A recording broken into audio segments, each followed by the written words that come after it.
ડિંડોલીમાં રવિવારે રાત્રે વિજય નામના શખ્સની હત્યા થઈ હતી.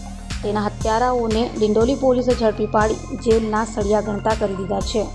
પરપ્રાંતિયોથી ખદબદતા એવા લીંબાડ ડિંડોલી વિસ્તારમાં રોજ સવાર પડે કોઈને કોઈ હત્યા કે પછી હત્યાની કોશિશના બનાવ બને છે. ત્યારે ડિંડોલીના નવા ગામ ગાયત્રીનગર પાસે વિજય નામના ઈસમની સરાઝાહેર ચપ્પુના ઘા મારી હત્યા કરાઈ હતી. અગાઉ કૈલાશ ઉર્ફે કાલુની હત્યામાં વિજય સંડોવાયેલ હતો અને હત્યારા સોનુ ઉર્ફે બંટી, રવિન્દ્ર કોડી તેમજ બે કિશોરને ઝડપી પાડ્યા છે. હત્યા વાહન નજીકમાંથી હંકારી કટ મારતા થયેલ બોલાચાલીમાં કરી હોવાની કબૂલાત કરી છે.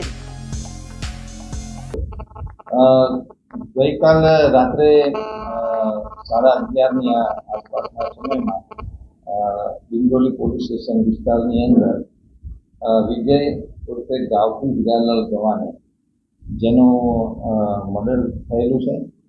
આ ગુનામાં કામે સોનુ ઉર્ફે બંટી જે મુખ્ય આરોપી છે અને તેની સાથે કાયદાના સંઘર્ષમાં રહેલા બે બાળકો એ પણ આની સાથે સામ્રતા ત્રણની અત્યારે પોલીસે અટક કરેલી છે અને કાયદેસરની કાર્યવાહી ચાલુ છે. મરણ જનારને પોસ્ટમોર્ટમ માટે મોકલવામાં આવે છે. ફરિયાદને પ્રાપ્ત કરી તાત્કાલિક આરોપીને અટક કરી એ લોકોની પોલીસ કસ્ટડી રિમાન્ડ લેવામાં આવશે.